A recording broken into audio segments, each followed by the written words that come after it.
Morning, everybody. We're just getting everybody logged in just now. I'm just about to kick off, but wait a couple of minutes just to make sure everybody gets in okay.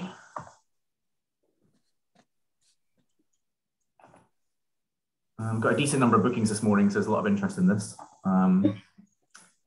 It'll be because of you, Stephen. or my background. Oh, definitely. That's a great background, I just realised. Is that the Millennium Falcon, is it? It's a Millennium Falcon there, Han Solo. Han Solo in carbonite. oh, I love that. Yeah, you can tell I'm a child of the 70s. It brings back the debate about Star Wars versus Star Trek. I'm a bit of a Trekkie myself, so. Oh, I'm both, but Star Wars good. definitely is probably my favourite. But we're watching Picard just now. Brilliant. I was watching it yesterday. It's absolutely brilliant, I have to say. Yes, I'm about to start series 2. Yeah, I've just started. I won't comment on it, but it's brilliant. That's what I really loved series 1. Yeah. So this is not a usual chat. This is great. This is fun banter. This is good banter. So welcome everybody. Today we're just talking about Star Trek and Star Wars. So welcome to our sci-fi webinar today. We will be talking about finance in a minute. Don't worry. So I think we might just kick off just now, actually. So we've got a number of people here already, so we might have a couple more join us as we start, but I think we can probably kick off just now. So lots of you will be familiar with these sessions, which are our finance-focused sessions. So we have one organisation, a funder or a social investor of some kind coming on to talk about their organisation and what they do. And we often have an investee as well, somebody who's been a recipient of funding or finance. So today we're joined by Tracy Thomson of Social and Community Capital and Stephen Booth of Glasgow Vintage Vehicle Trust. So what I will do just now is hand over to Tracy. Good morning, everyone, and thanks very much for taking time out of your diary to listen to me. But the more interesting chat will definitely come from Stephen from Glasgow Vintage Vehicle Trust. And yes, I'll be able to talk to you today about who we are, why we exist, and who we're here to support, and hopefully answer any questions that you may have. And I've got a very small presentation, which is just to keep me right. So I won't bog you down too much with too many words on my screen. So if we could start that'd be great, Duncan. Yeah, just give me a second, I'll get the slides up here. Yeah, and just go straight to page 2. That'd be fab. Okay.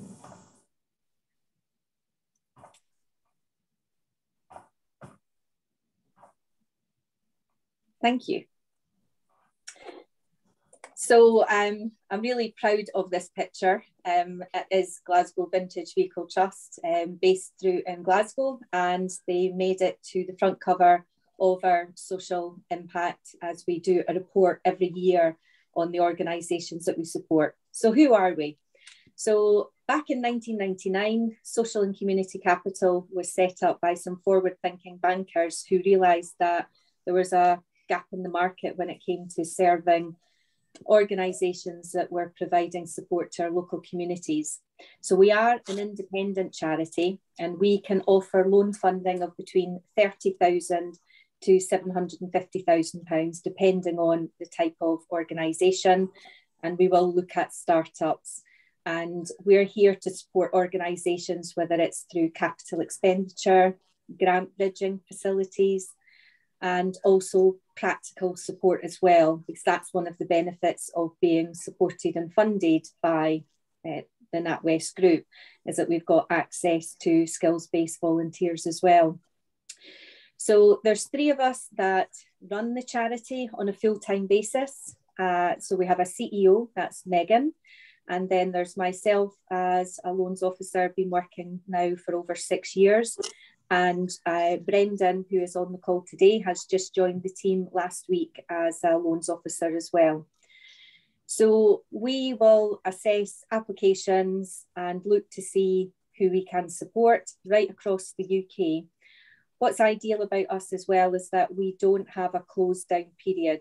There's no deadline that you have to achieve. We're open throughout the year. and we have credit panels that happen on a fortnightly basis. And again, that's made up of volunteers from the sector and also within the bank, people that have got a real passion for supporting social enterprises get finance that they've been unable to obtain from mainstream banks. If you could go on to the next slide, please, Duncan. So this basically covers what our criteria is. We're looking for you to be financially stable, but what we can do is look at ways that we can be bespoke about how you repay us back. So if I take an example of one organisation we're dealing with, going through a bit of a tough time because of COVID, and the way the loan has been structured for the next 3 years is that there is a capital and interest holiday for year 1. Year 2, there's a capital holiday. And year 3, because of debt that's getting repaid and where they will be with their figures, the capital and interest payments will start in year 3. But if the organisation feels it can do it earlier, then of course that will happen. We don't take formal security, so we're not here to take your house away from you, because the organisations we're dealing with are in the main run by volunteers. So it's the assets of the organisation that we look to. So in Scotland, it would be a bond and voting charge if the structure supports it. You need to be delivering social impact. So we're looking at specifically those that are helping the most disadvantaged and vulnerable in your communities. Education and employment are really strong points for us. We also need you to have been declined or be ineligible by a bank, because we have to get our money from someplace else. Banks have got access to wholesale funding, so we can't compete when it comes to interest rates. So that's part of the conversation we'll have. Have you looked at what a mainstream bank can offer? Is there a business credit card, or is there an asset finance that might meet what you need? If not, we're not looking for a formal decline, because 9 times out of 10, you're going to be declined because you might not be able to offer security. We'll be happy to have those conversations. And we look at your governance structure, what your financial position is and who's running the organisation. And we will also look at startups, but we do consider them on a case-by-case basis, and we pull back on the amount of funding that we can put out the door for them and help that organisation grow. So if you go on to the next page, please. So we are a standard charity. We have a board of trustees, and as this map shows, we do cover the whole of the UK, and that gets updated on an annual basis because we have clients who will repay because they've been with us for some time, or they've got grant bridging facilities, which are usually in for short periods of time. I've already mentioned that it's a volunteer credit committee that meets on a fortnightly basis, and you can contact us by phone. You can be referred to us, or we are on the web as well, and on Twitter and Instagram. So we're out there, and we do attend events now that they're allowed across the UK. So happy to meet people face to face, and we do that as part of our due diligence as well. When it comes to sector experience, I'm old. So I've been in the bank now for 34 years, and I've been working in this sector for quite a number of those years. I also served as a board member of Development Trust Association Scotland for 3 years. I just finished up that last year. So it's a part of the world that I'm really passionate and love. On our next slide, I won't go through it all, but if anybody needs to get more information, our clients are always happy to talk about the support that we give them.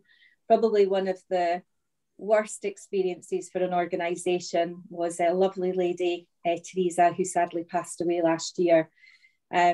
We were about the 31st, 35th organisation she had reached out to for support. They were really, really in a terrible position that would have meant the closure of their organisation.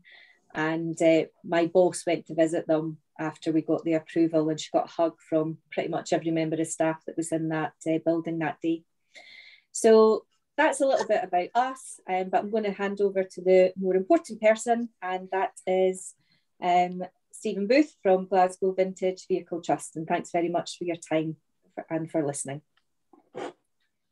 Thank you, Tracy. That presentation that you did brought back lots and lots of memories there of the steps that we went through as an organisation. I'm grateful for the opportunity to sort of share Glasgow Vintage Vehicle Trust's experience working with social and community capital. We had again, as I'll come on to talk about, we benefited and continue to benefit greatly from the engagement that we've had with them and the loan that was provided. If you could bring the slides up, please, Duncan, that would be smashing. Yep, just give me a second. I'm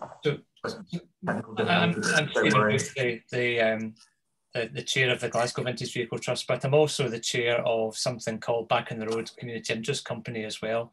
And I'll explain a bit more about that as we go on. Back on the Road is our social inclusion programme that we run for the Glasgow Vintage Vehicle Trust, and was one of the areas that was of interest to Tracy and the team when they came to visit.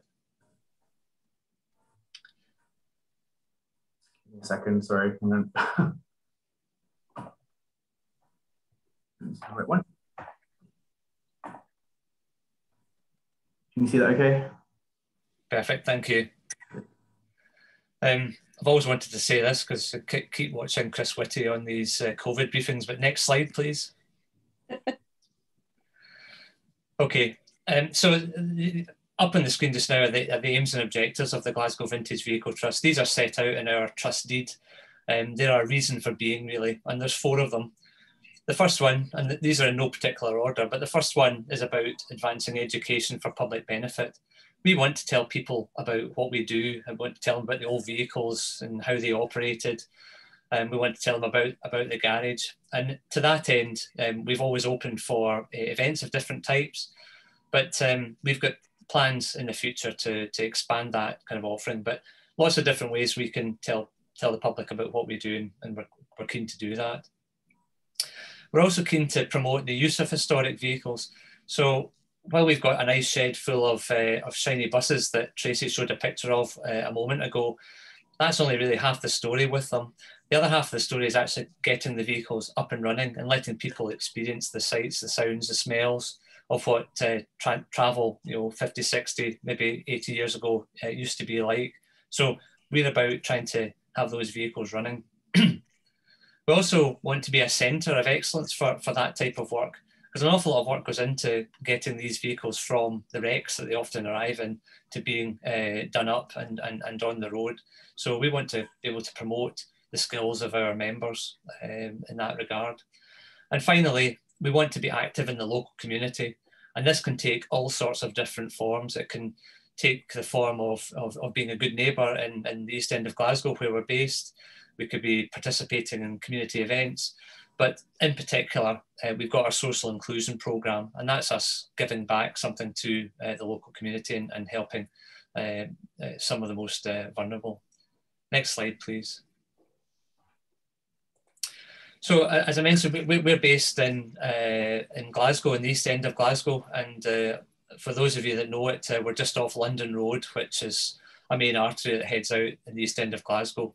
We're not far from Celtic Park, and we've got quite a big site. It's something like 3.5 acres. That's 2 full-size football pitches or thereabouts. And the building itself was built as a bus garage in the 60s. Most of the site is a big shed, which we give over to displaying the vehicles, but we've also got workshop facilities. We're very lucky to have a bank of pits where you can drive the vehicle over and work underneath the vehicle. Plus we've got an office block which we've give over to for meeting rooms and cafes and visitor facilities. Plus we have an archive. Next slide, please. So when I was asked to do a presentation here, I did wonder, should I put in 130 pictures of old vehicles and things like that and go through them one by one? But I thought that might be a bit of a niche thing to do. So what I thought I would do instead is put in a few photographs that focus on people mainly, and the people that are involved in the Glasgow Vintage Vehicle Trust, and to illustrate the sorts of activities that we do. So here we have Archie in the midst of a guided tour at the garage, telling people about what we do and showing them around. And Archie is a good example of, with a core group of volunteers that freely give of their time and help the running of the trust in whatever type of activity that we have carried out, or that we're carrying out. Guided tours are a kind of event that are activity that we do more so now, and it's actually opening us up to a wider audience. And we hope that people maybe come on the guided tour, then come to other events that we do. Next slide, please. On the left here, we've got another one of our regular volunteers, Guy. I'm afraid dressing up goes with the territory. Quite a number of our volunteers are more than happy to dress up in an old bus driver's uniform, and it's quite popular with the visitors as well. Visitors quite like getting a photograph taken, or getting a photograph taken with wearing the hat. On the top right, we've got artifacts from our archive. We always try and put a display on of that, and we've got plans to do more of that in the future. And in the bottom right, you can see visitors, probably at one of our open Sundays, just wandering around the garage. Our visitors come in all sorts of different shapes and forms. We've got the enthusiasts that are really into the vehicles, but the vast majority of the visitors that we've got these days are families in all sorts of combinations. And one combination that always works really well is the grandparents and the grandkids.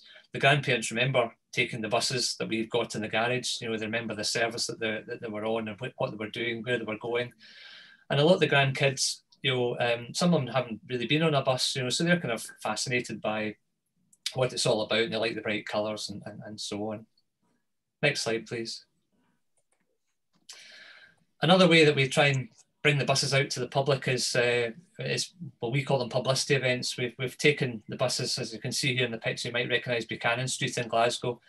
We take the buses out to the public and let them ask questions about them. It's an opportunity for us to tell them about what the trust does and to advertise our events. And as you can probably tell by the picture, it's quite a busy Buchanan Street, so that was pre-COVID, but always a good activity. And again, there's Archie in the middle of the picture telling people about what we do. Next slide, please. We love playing buses, so as I said, we like to get as many of the buses out in the street as possible, and the picture here shows us at the West End Festival in Glasgow, where we run a bus service. We kind of decant out to the West End of Glasgow and take as many buses as we can, and we like nothing more than full buses and letting people enjoy it that way. Next slide, please. So all the things that I've illustrated up until now are all the kind of wider community benefit that we bring with what we do. That accessibility to people to see the vehicles and come to the garage and see what we do. The other side of us of our activities is round about our social inclusion programme called Back in the Road. The Back in the Road's been running for 20 years. And it's got a good track record in helping people who are in recovery from drug addiction issues. We've also helped people in the past with alcohol addiction, but our main focus is those in recovery from drug addiction. The programme is essentially an employability programme. We can't offer jobs at the end of it, but what we can do is increase the chances of somebody's ability to move into employment, or perhaps they don't move into employment, they move into to further education. But the key thing is that they've broken the habits of their previous ways and that they can look forward to a more positive future. At the moment, like with a lot of things, we've had a bit of a blip on Back in the Road during the COVID spell, but we're back up and running again, and starting to bring that kind of benefit back through. We also got a good Christmas present for Back in the Road, that we got some substantial funding just before Christmas, which again, not only having the garage and the base for it, but the funding will help give it a really good future for the next 5 years at least. Now, it's all very well me sort of saying to you here what Back on the Road's all about, but what I would ask that you do is that there was a short film done on us a few years ago. You can find it on the British Film Institute player online. If you type in "Listen to Bridgestone," it comes up with a little 8-minute film about us, and it basically sums up better than I can the benefit that brings. One of the participants in the Back on the Road programme, along with the supervisor that runs the programme, are talking about the experience of it. Next slide, please.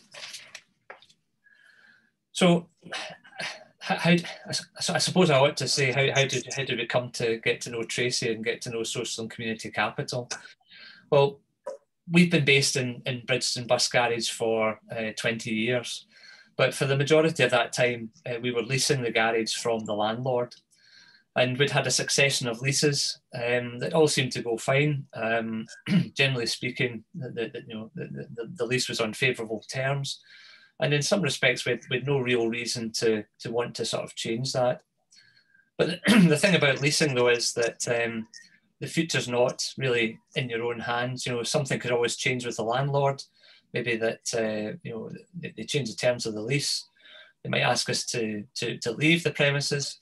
So we didn't really want that hanging over our heads. So the trustees decided that they wanted to pursue purchasing the garage. So we entered into negotiation with the landlord, which was slow initially, but they kind of came more to our way of thinking and agreed to sell it to us.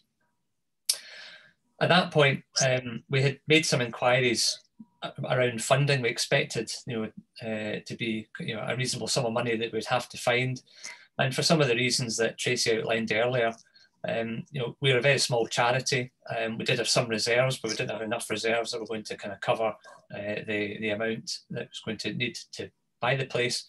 And we came across Social and Community Capital. And I don't know if you know, Tracy, but it's almost exactly 4 years to the day since you and the team actually came to the garage. And we thought, we'll try and do it in style. So we sent an old bus to go and pick them up, and we brought them down to the garage. And we really got underway with a good dialogue at that point. And a bit of toing and froing, backwards and forwards. And we were delighted that not too long after the visit that we were awarded or granted a loan to help with the purchase. And that loan went 70% towards the way of the purchase of the property. We then went and on a fundraising drive to make up the rest, and we were pretty chuffed with ourselves that in a matter of months that we had made that up. So we could proceed with the purchase. Then went through a legal process to complete the sale, which finally went through in July 2020.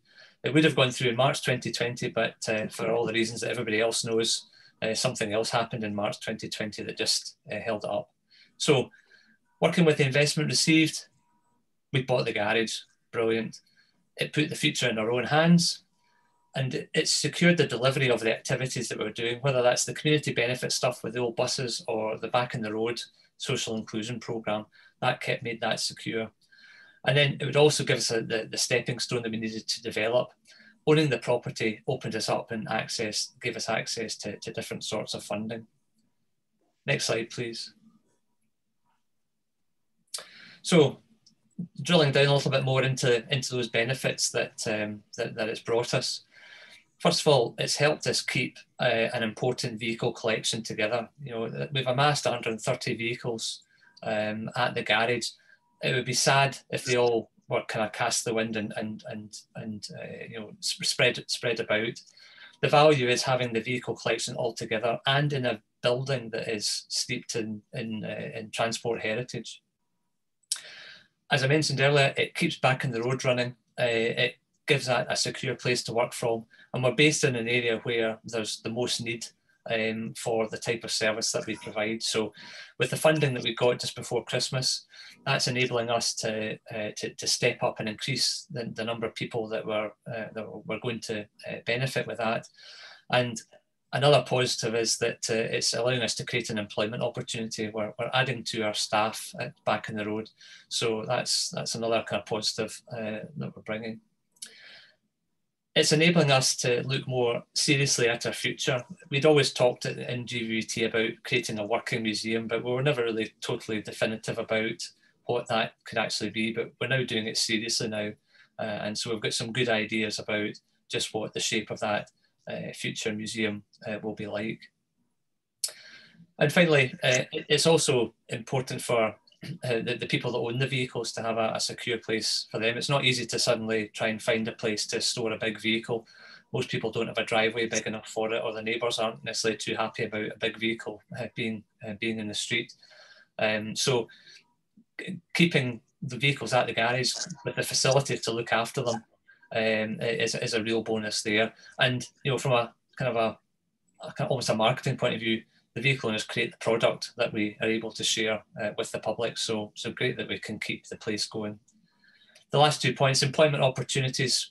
If we get going and develop further on the working museum side of things, we see the opportunity there for some paid employment.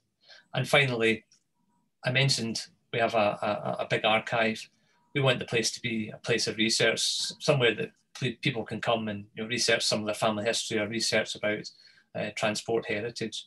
So these are all the sorts of things that getting the loan from Social and Community Capital has meant for us, and is really kind of, as I say, I think the key phrase is putting the future in our own hands. Next slide, please. It would be remiss of me not to sort of just very quickly flash up on the screen that we've got events at the garage coming up. So please, we're all over social media, on the website as well. You can find out more details about those. We're even on TikTok, even though we're not entirely sure how to use TikTok. Next slide, please. So that's me. Hopefully that gives you a flavour of what the Social and Community Capital has done for us. I'm happy to take any kind of queries afterwards. So there's my email address if you wanted to get in touch. Thank you.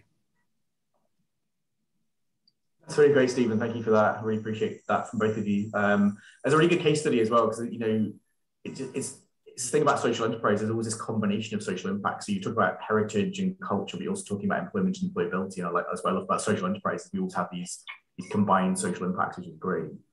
Let's have a quick look at the chat, see if there's any questions. There's nothing in the chat at the moment in terms of questions, but for anybody who's here, please do post any questions you have, any comments, any observations, that kind of thing, just as we chat through.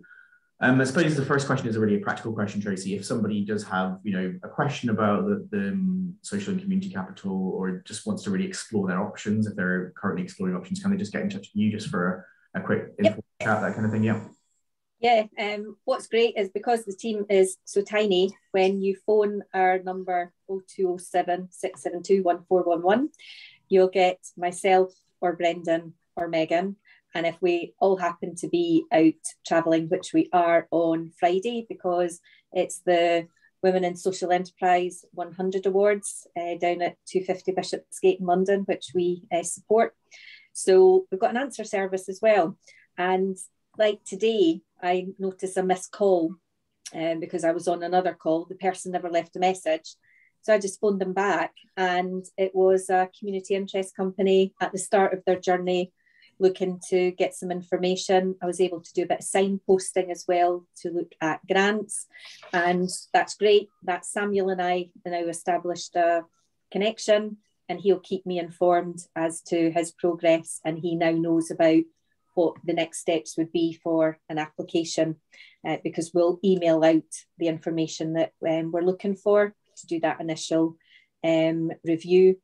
And we were lucky, weren't we, Stephen, that we could meet face to face, and there was nothing better than getting on a bus in the middle of Glasgow, heading down to meet the rest of the trustees. So yeah, it's face to face, telephone, email. You'll always get one of the three of us, because that's the team.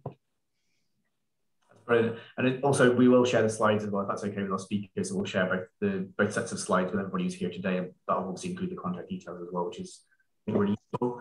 I suppose, Tracy, what are you finding at the moment in terms of people coming forward, organisations coming forward? What are you finding? Has it changed over the past few years since the kind of COVID situation, or the types of people coming forward? Is that different now? I would say there's probably more startups that I'm noticing that are coming through, which is really encouraging.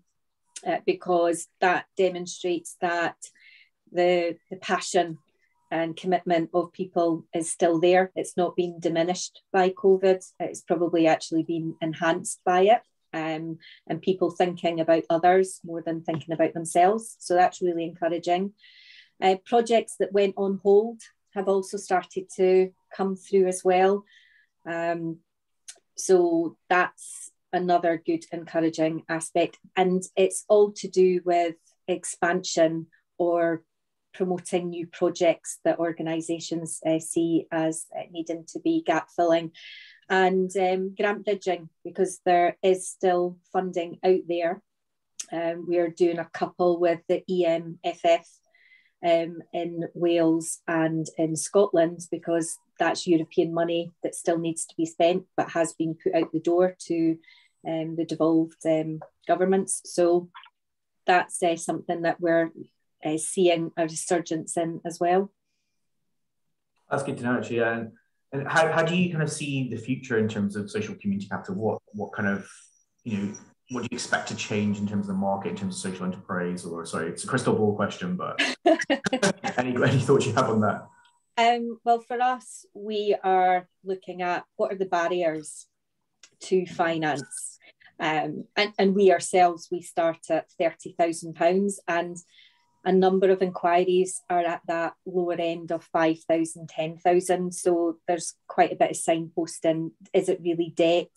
Should there be some grant funding? So we are currently testing for startup organisations. Don't really know what to call it yet. We're calling it repayable grants, but it's to take a little bit of pressure off the organisations, give them up to £10,000 to see how their business can develop, how can they generate income, but not have the pressure of immediate repayments and interest charges. So we are working with a couple of organisations across the UK to see how we can help with the startup of organisations, and also as well how to give practical help. So a couple of the organisations that we've worked with, they've needed a refresh of their websites, but that can cost an awful lot of money. But the benefits of doing that work are really important. So we're really lucky that we've got a team that work in the digital side who support social and community capital with our web pages, and they've volunteered, and there's 2 organisations that are, one's already gone through it completely, and they'll be talking about that experience, supply change, on a webinar they're doing about what support they got from a NatWest Group volunteer on their webpage. And we've got another organisation down in Cornwall that's going through that as well. So it's trying to find out as well, is there more than just lending money? We've got access to a brilliant resource, and how best can we use that with skills-based volunteering? You mentioned signposting as well. I suppose that's really important for people looking at investment and finance as well. If for example they come to you and it's not appropriate for them, you would then signpost maybe to another organisation, and vice versa as well. So if somebody's already been somewhere else, they're being signposted to you as well. So you find that that's quite a common thing to happen. Yeah, I would say that in the social investment sector, we're a very friendly bunch. We don't want it, there's no point just giving somebody a link to a website for them to go through. If we can say, actually just cut through all that nonsense, that's the organisation that's going to fit the bill for you, because they can do debt term of 20 or 25 years. I can't. My maximum debt term's 15 years. So it's always good to have that conversation with somebody who isn't eligible, but it's a helpful no. And you never know, they might end up coming back to me because they got the initial aspects that they needed to get them up and running, and now they're at a different stage in the cycle of the organisation. So it's better to be helpful and be directional with organisations than you're not eligible, goodbye. So that's where I see we're different and friendly. But I would say that is the social investment ethos, I'd say. Yeah, I suppose that's reassuring for anybody who's thinking investment. That I think we find that as well. The community is quite small in Scotland in terms of our network, which is really good, I think. So yeah, we do often signpost organisations if a particular organisation isn't appropriate. We're like, well, you can go to this one instead, that kind of thing. So I think that's one of the advantages, I think, of our kind of social investment and kind of funding market in Scotland. Stephen, so just in terms of, I suppose that it's that market question, really. I mean, how do you find the social investment market? So when you were originally looking for finance, was it easy to navigate? Was it easy to find organisations? Maybe expand a bit on what how you discovered social and community capital, that kind of thing. How do you experience that? Sure. You're right. It wasn't easy or straightforward to start with, and also taking account the kind of background of our trustees in terms of what kind of knowledge they had to start with. So in the first instance, we kind of used up what kind of local knowledge we had, and then we thought, well, we actually need to engage with somebody who's a little bit more specialist in this area. So we actually engaged a chap to focus on fundraising for us, and he had a background in fundraising, and through that knowledge and then starting to do more targeted searches to look for the sorts of funding, then we started to have a little bit more luck. But social and community capital wasn't the first. We looked and some other things came up from the search first. And then when we got contact with social and community capital, I mean, really just to kind of play on a bit of what Tracy was saying there, it was a different sort of engagement that we were getting at that stage.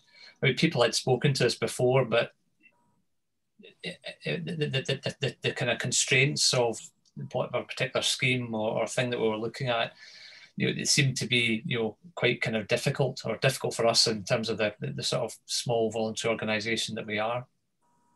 And really, dare I say, Tracy, that they kind of been able to speak to somebody and to kind of engage with somebody more on what might be termed some more traditional bank kind of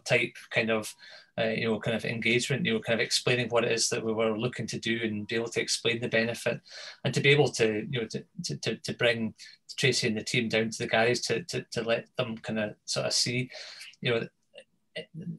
having that opportunity to sort of engage face to face really made a lot of difference. And I appreciate the circumstances in the last couple of years will have made that pretty difficult, but we felt we were starting to kind of get somewhere when we started engaging. And then fortunately for us, we ticked the sorts of boxes in terms of the sorts of project organisation that social and community capital were looking to help, and since then I think we've had a great arrangement. That Trace is available to picks up the phone to us here and there, and I think we've done the same. And we kind of check in regularly to sort of just see how things are going, and if things are good, then all good. But if as things happened for a lot of organisations back early in COVID, I mean, I really welcomed a call from one of Tracy's colleagues early on, just to sort of say, how are things going? How do you sort of see this kind of playing out? And so that was a useful sounding board as well, just to sort of satisfy ourselves, that I think we're doing the kind of right sort of things, or also knowing that potentially there might be a bit of further support there, if we needed to call on it.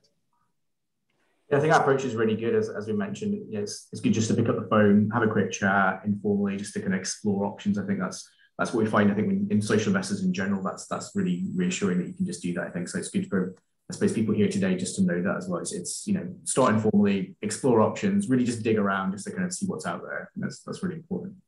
Yeah, and it's I needed to sell myself as well, because nowadays there are an array of funders that are out there. So it's definitely down to building relationships and rapport, and it's not asking of the organisations, why do you want to borrow from me? It's, why would you want to borrow from me? What can I do to work in partnership with you and build that relationship? And we were on the front foot as well. We decided when COVID hit let's not let our clients come to us and ask for help.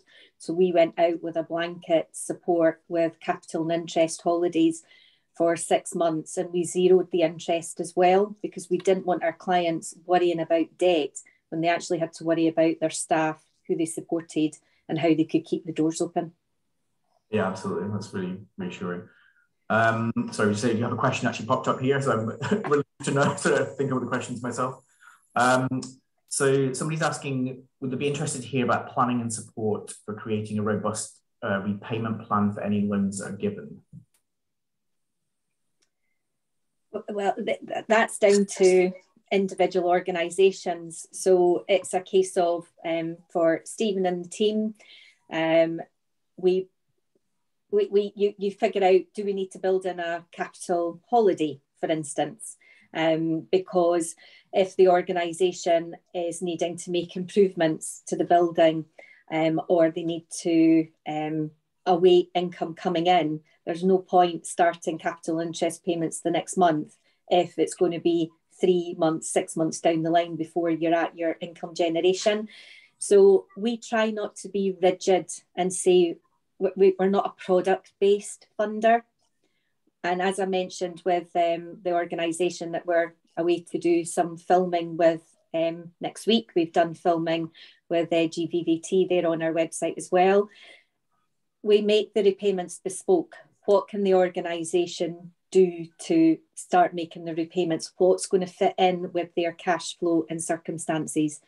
Because one size doesn't fit all. We're not a bank. We're not here to say it's 60 months payments no matter what. So it's working collaboratively with the organisation. They must understand their cash flow, and then I'm there to, with Brendan, figure out how's it best for them to start paying us back. What's going to be the best options? Is it capital and interest holidays? Is it a capital holiday? Is it a lump sum repayment because there's funding going to be coming in a couple of months' time? So it's definitely bespoke to that organisation is the best way I can answer that. And again, I think that's very reassuring people who are here today to hear that, yeah, there is that kind of partnership approach. Effectively, it's not like, you know, going to a maybe your traditional bank, that kind of thing. It's very much a kind of, you know, personal approach. I think that's really important. I suppose we've got just a couple of minutes left now. I was actually just going to ask about kind of how we could improve the experience for social enterprises, really. I mean, in terms of social enterprises finding investment, finding the right appropriate place for support, how could maybe we, you know, Social Enterprise Scotland and our partners really help with that? I suppose this question for Stephen and also Tracy, just, you know, what could we do better just to really help you connect with social investors better? Put you on the spot there. Yeah, I think it's knowing what's out there. I think is, I mean, so for example, we tend to, the landscape's quite wide, and you know, when you're a small voluntary organisation, it's not your kind of day job, you know, that you're not kind of so aware of everything that's kind of happening. I don't have a straightforward answer. Really don't. I mean, I think accessibility to information is kind of critical, you know, and I think kind of connecting in with some of these organisations. I think what we've found connecting in with some other organisations like SCVO and these sorts of things is that I think if there's a good degree of connectedness within those kind of sort of bodies, then, you know, one thing can sometimes kind of sort of snowball onto another, and you become, you know, you kind of grow your knowledge that way. Yeah, so really, I think, sorry, Tracy, go on. Well, for me, it's today, because how many people will know that the Royal Bank of Scotland set up a social investor back in 1999? How many people will know that actually we are an investor and helped with Social Investment Scotland, Charity Bank, Social Enterprise UK, DTAS, and the list goes on. So we've got, that's my fault, the history and legacy that we've got within the organisation. So anything that can amplify what we do today. So I'm so appreciative of what you've done for us today, because that really helps. Because I'm one of 3 people, and even trying to tell the story internally can be hard, as well as externally. So now that we're allowed out of the doors again, I'll be doing much more of this, and happy to do more presentations and introduce you to more customers, because we do get a very good high customer rating on our service as well. So Stephen, the survey will be coming out very soon. Okay, that's brilliant. So that's us just at just 12:15 just now. So that's the perfect conclusion, I think. So yeah, again, as we mentioned, we'll send the slides out to all attendees. So you'll have Tracy's and Stephen's contact details. And yeah, do pick up the phone to Tracy and her team. And if you've got any questions, just have a quick chat about your options. That'd be really good. And thank you to both our speakers today. That's really good. And we will publicise Social and Community Capital in our magazine next week to our members. That's it. I pledge that right now. Thank you so much. That's really appreciated. All right. Thanks to both of you. Thanks to everybody else. Thanks, Bye, Duncan. folks. Bye. Bye, everybody. Bye-bye.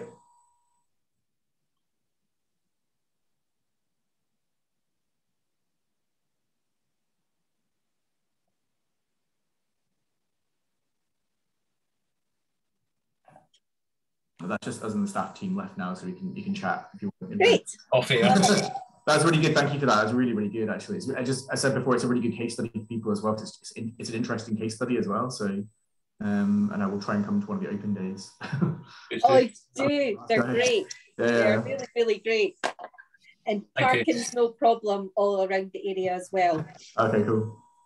Or get yourself into the city centre, then get the old bus out to the garage. Okay, cool. Yeah, because I'm thinking of things to do in the summer as well. So yeah, get out and about more now. Now we can actually get out and about. That's great. Exactly. Really appreciate this. Honestly, it means an awful lot that you asked me to do this, and being able to great to showcase GVVT, because we love them so much that we also did the case study video. And we're away to North Shields. That's an organisation that deal with children who slip through education in schools. So it's giving them practical help. And they're the ones that we weren't here to do COVID support, but that's why we were really flexible in how we could get them day in, but not burden them, and work out a way that they could repay. And then we're down in Cornwall, and that's ladies that help people through mental health or other disabilities, and it's creating pottery, glassware, all that sort of things, and how that helps unwind the mind. And that's where, I don't know if you know, but basket weaving came from the First and Second World War, because that was for all the men traumatised at the front line. And my brother did basket weaving when he came out of Afghanistan, and they dropped him off in Cyprus. And that's so all of these sort of things are really good for your mental health. Yeah, okay, I didn't know that actually. Yeah, I mean, yeah, any case studies, any other case studies as well, any kind of web links to short films, that kind of thing, we can put those in the magazine next week as well. So we can do a wee piece just on social and community capital. But the case study things are really important, I think, and really interesting. Exactly. That's what for us is more important, is our customers, because nobody wants to know that Tracy worked for a bank for 34 years. We know that as well a bit. But, yeah, it's just like it's storytelling, isn't it? That's kind of what Duncan is all about, really. So yeah, it's really good. So. Okay, right, I'm away from my next appointment then.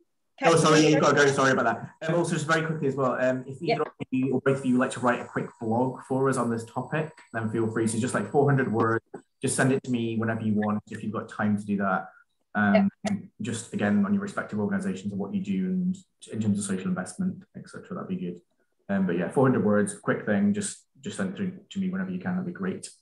Brilliant. Thanks for that. That's really good. Okay. Take care. Thank you. Bye. See you later. Bye bye.